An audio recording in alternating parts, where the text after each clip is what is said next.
بعد اما بعد فاعوذ باللہ السمیع العلیم من الشیطان الرجیم بسم اللہ الرحمن الرحیم قال اللہ عز وجل وَيُؤْثِرُونَ عَلَىٰ أَنفُسِهِمْ وَلَوْ كَانَ بِهِمْ خَصَاصَةٌ وَمَنْ يُوقَ شُحَّ نَفْسِهِ فَأُولَٰئِكَ هُمُ الْمُفْلِحُونَ۔ محترم سامعین، آپ حضرات کے سامنے اللہ رب العالمین کی مقدس کتاب قرآن مجید کی 28ویں پارے کی سورۃ الحشر سے آیت نمبر 9 کا آدھا ٹکڑا تلاوت کیا گیا ہے۔ اللہ تبارک و تعالیٰ نے اس آیت کریمہ کے اندر یعنی جو ٹکڑا آپ کے سامنے پڑھی گئی ہے، یہ ٹکڑا میں اللہ نے بیان فرمایا ہے یہ آدھی آیت میں، وَيُؤْثِرُونَ عَلَىٰ أَنفُسِهِمْ وَلَوْ كَانَ بِهِمْ خَصَاصَةٌ۔ یہ بہت صحابہ کرام کی ایک بڑی زبردست صفت کا، اللہ کے نبی صلی اللہ علیہ وسلم کی ایک ایسی عظیم الشان صفت جس کو کہ صحابہ نے ڈٹو نقل کیا، اور ہر ایک مومن اور مسلمان کو چاہیے کہ اپنے آپ کو اس صفت سے متصف کرے۔ اس کے ایمان کا یہ لازمی تقاضا ہے بصورت دیگر، یعنی اگر اس صفت سے کوئی مومن اپنے آپ کو متصف نہیں کر سکا تو بہت ساری بیماریوں اور بہت ساری برائیوں کا وہ شکار ہو سکتا ہے۔ وہ کون سی صفت ہے؟ آئیے اللہ نے اسی صفت کی طرف یہاں پہ اشارہ فرمایا ہے۔ آئیے ایک بہت اہم نقطے کا یہاں پر اس کا ثبوت بھی ملتا ہے۔ وہ کیا ہے؟ وَيُؤْثِرُونَ عَلَىٰ أَنفُسِهِمْ وَلَوْ كَانَ بِهِمْ خَصَاصَةٌ۔ اللہ تبارک و تعالیٰ نے صحابہ کرام کے بارے میں فرمایا کہ وہ اپنے نفس پر، اپنے اوپر، اپنے بھائی کو ترجیح دیتے ہیں۔ آج ہماری اور آپ کی جو مرکز ترجیح ہے، ترجیح دینے کا جو نقطہ ہے، جو مرکز ہے، وہ مرکز اور سینٹر اور وہ نقطہ بدل گیا ہے۔ آج ہم اور آپ سیلفش ہوتے جا رہے ہیں، خود غرض ہوتے جا رہے ہیں۔ یہ اسلام کے تعلیم کے بالکل سراسر خلاف ہے یہ، اور اس کے ذریعے سے انسان بغض و حسد اور جلن جیسی خطرناک بیماریوں میں دھیرے دھیرے ڈوبتا چلا جاتا ہے، اور صبر، شکر، قناعت جیسی اہم صفت سے اپنے آپ کو دور کرتا چلا جاتا ہے۔ بغض و حسد جب اس بیماری میں کوئی شخص پڑ جائے، یہ اس کی وجہ سے، کس کی وجہ سے؟ اپنے اوپر اپنے بھائی کو ترجیح دینا۔ آج پورے دنیا کے مسلمان تقریباً اللہ تبارک و تعالیٰ کی یہ بیان کرنے کا کیا مقصد ہے جانتے ہیں؟ اس کا اصل میں اس آیت کا پورا پس منظر کیا ہے؟ پورا پس منظر پہلے آپ سمجھ لیجئے۔ پورا پس منظر یہ ہے کہ جب مہاجرین ہجرت کر کے جب مدینہ منورہ پہنچتے ہیں، اور وہاں پر انصار نے جو دل کھول کر کے اللہ کے واسطے، محض کس کے لیے؟ اللہ کی خوشنودی اور رضامندی کے لیے، اور کوئی دوسری چیز ان کو مقصد نہیں تھا، صرف اور صرف اللہ کی خوشنودی اور اللہ تبارک و تعالیٰ کی رضامندی کے حصولیابی کے لیے انہوں نے اپنے دل کے دروازے کھول دیے۔ انہوں نے اپنا گھر بار زمین سب کچھ میں حصہ بٹوارا کر کے، جیسے اپنا سگے بھائی کو حصہ وراثت میں، میراث میں دیا جاتا ہے۔ تو وہاں پر آپ ایک نقطہ وہاں سے ملتا ہے۔ کیا؟ علامہ صفی الرحمن مبارک پوری صاحب نے رحمۃ اللہ علیہ نے اپنی کتاب، مشہور کتاب الرحیق المختوم کے اندر نقطہ نقل کیا۔ کیا؟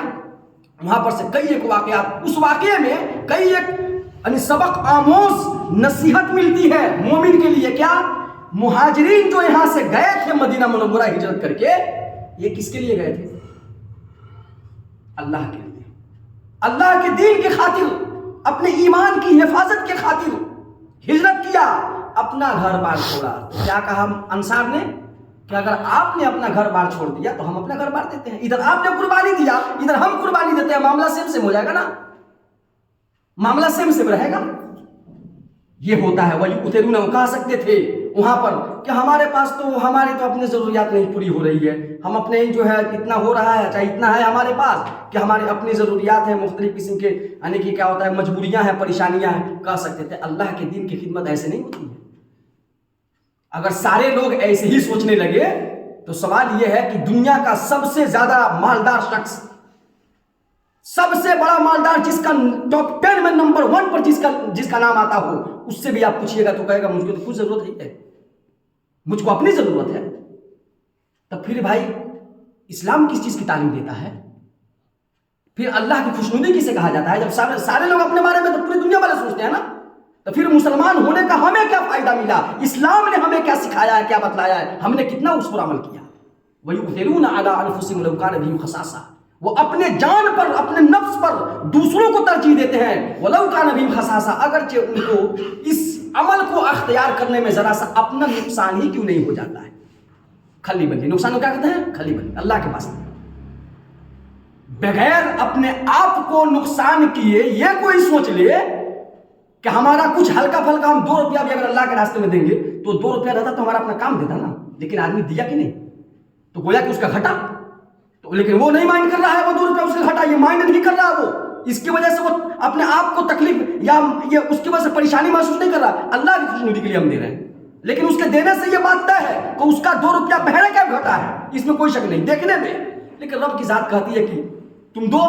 وما انفقتم من شيء فهو يخلفه، اور جو تم خرچ کرتے ہو اللہ رب العالمین اس کا اجر اور اس کا بھرپائی، اللہ نے کہا جو خرچ کرو گے رب اس کی بھرپائی کرنے کے لیے وعدہ کر رہا ہے کہ ہم اس کی بھرپائی کریں گے. رب بھرپائی کرتا ہے، اس کے پیچھے ہی اس کو دیتا ہے اسی کی طرح. لیکن ویسا پہلے بھی اپنا ایمان بنائے. یہ میں نے کیوں واقعہ دلیل میں پیش کیا؟ اللہ تبارک و تعالیٰ نے سورۃ البقرہ کی پہلے پارے کی آیت نمبر 137 میں فرمایا ہے فَإِنْ آمَنُوا بِمِثْلِ مَا آمَنْتُمْ بِهِ فَقَدِ اهْتَدَوْا. اے صحابہ کرام، اگر آپ کے ایمان کی طرح، اے میرے نبی کے صحابہ، اگر آپ کے ایمان کی طرح دوسرے لوگ اپنا ایمان بنانے کی کوشش کر لیں تو یہ ہدایت پا جائیں گے. تو وہاں سے ہمیں اس واقعے سے سبق لینے کی کیا ضرورت ہے کہ ہمیں اور آپ کو ہمارا جو ترجیحات کا جو مرکز ہے وہ بدلنا ہے اور بدلنے کی کوشش کرنی چاہیے.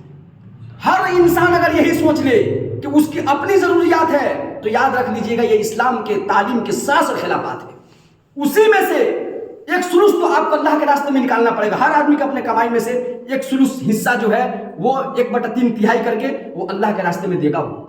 وہ نکالنا پڑے گا اللہ کے دین کے لیے، اللہ کے دین کی خدمت کے لیے، اللہ کے اپنے کے ثواب کے لیے، اللہ کی خوشنودی حاصل کرنے کے لیے. اس سے کیا ہوگا؟ دل کے اندر وہ جو ایکسٹرا جو منی اور پیسے اور روپے کی جو لالچ ہوتی ہے اس سے اسلام روکنا چاہتا ہے. کیوں؟ اللہ کے نبی صلی اللہ علیہ وسلم کی حدیث ہے، کیا ہے کہ وَإِيَّاكُمْ وَاتَّقُوا الشُّحَ، اور اے لوگوں اپنے آپ کو بخیلی سے بچاؤ. فَإِنَّ الشُّحَ أَهْلَكَ مَنْ كَانَ قَبْلَكُمْ، کیونکہ اس بخیلی نے تم سے پہلے کی قوموں کو ستیہ ناش کر دیا، ہلاک اور برباد کر دیا. اس بخیلی نے، تم کیا سمجھ رہے ہو یہ معمولی بیماری ہے؟ تم سے پہلے کی قوموں کی ستیہ ناش کر دی، بیڑا گرک کر دیا، نیست و نابود کر دیا اس بخیلی کی عادت نے. سب کوئی چمٹ رہا ہے اپنے مال سے، سب کوئی چمٹ رہا ہے. اب اس کی وجہ سے کیا ہوتا ہے؟ سماج اور معاشرے کے اندر جلن، کینہ، کپٹ، بغض، حسد، اس سب کی بیماری جو ہے یہ سب جو ہے آگ دہکنے لگتا ہے سماج معاشرے کے اندر. ہر اس کے نہ تو اس کا وہ خوشی دیکھنا چاہ رہا ہے، نہ اس کا وہ خوشی دیکھنا چاہ رہا ہے. وہ اس کا ٹانگ کھینچنے کے چکر میں ہے، وہ اس کے ٹانگ کھینچنے کے چکر میں ہے. چوری، جھوٹ، یہ سب چیزیں جنم لیتی ہیں صرف ماتر ایک چیز، ایک خبیث اور بدترین عادت اور صفت پائے جانے کے نتیجے میں، اور وہ ہے بخیلی.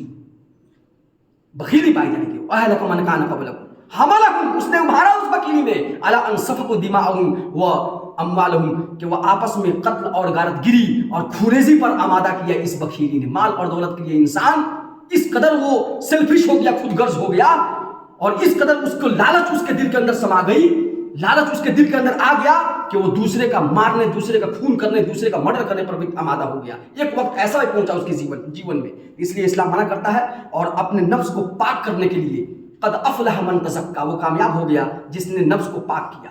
نفس کو پاک کرنے کے جہاں پر بہت سارے ذرائع ہیں، ان میں سے ایک بڑا ہی مؤثر اور افیکٹیبل، جس کو کہتے ہیں ٹول، مؤثر ذریعہ، وہ ہے اپنے ہاتھ سے اپنے مال کو اللہ کے راستے میں خرچ کرتے رہنا، ضرورت مندوں کو دیتے رہنا، تاکہ حد سے زیادہ جو محبت کی بیماری ہے وہ ہمارے دل میں جڑ نہ کر جائے، ورنہ یہ ہمارے ایمان کو دیمک کی طرح ختم کر ڈالے گا. جی ہاں، یہ بیماری ختم کر ڈالے گی. وَمَن يُوقَ شُحَّ نَفْسِهِ، صاف طور پر اللہ نے کہا کہ جو آدمی اپنے نفس کو بخیلی سے بچا لیا فَأُولَٰئِكَ هُمُ الْمُفْلِحُونَ، تو وہ وہی کامیاب ہے. اور قرآن میں پہلے ہی پارہ جب پلٹیے گا آپ سورہ بقرہ تو کیا ہے اس میں؟ وَمِمَّا رَزَقْنَاهُمْ يُنْفِقُونَ، جو کچھ ہم نے دیا ہے اس میں سے جو وہ میرے بندے ہوتے ہیں متقی وہ ہیں. متقی کی صفت اللہ نے بیان فرمائی ہے، هُدًى لِّلْمُتَّقِينَ الَّذِينَ يُؤْمِنُونَ بِالْغَيْبِ وَيُقِيمُونَ الصَّلَاةَ وَمِمَّا رَزَقْنَاهُمْ يُنْفِقُونَ، اور جو ہم نے دیا ہے اس میں سے وہ خرچ کرتے رہتے ہیں. تو خرچ کس پر کرنا ہے؟ کوئی کہہ دے گا ہم تو خرچ کرتے ہیں اپنے بال بچوں، اپنے گھر والے پر خرچ کرتے ہیں. خالی یہی مطلوب نہیں ہے، اس میں سارے ضرورت مند آپ سے جڑے ہوئے جتنے بھی لوگ ہیں، حقوق ہیں، ان سب کو ادا کرتے رہنا ہے جہاں تک ہو سکے. فَاتَّقُوا اللَّهَ مَا اسْتَطَعْتُمْ، لیکن ہاتھ روکنا نہیں ہے، بند نہیں کرنا ہے. اللہ رب العالمین سے دعا ہے رب العالمین ہمیں اور آپ کو اپنے دین کی خدمت کرنے کی بھرپور طور پر توفیق عطا فرمائے. آمین. اللہ تعالیٰ اور جو کچھ ہم خرچ کریں اور جو کچھ ہم دیں اللہ تعالیٰ تو اسے قبول فرما کر کے اس کے صدقہ جاریہ کے طور پر تو اسے بنا دے. آمین.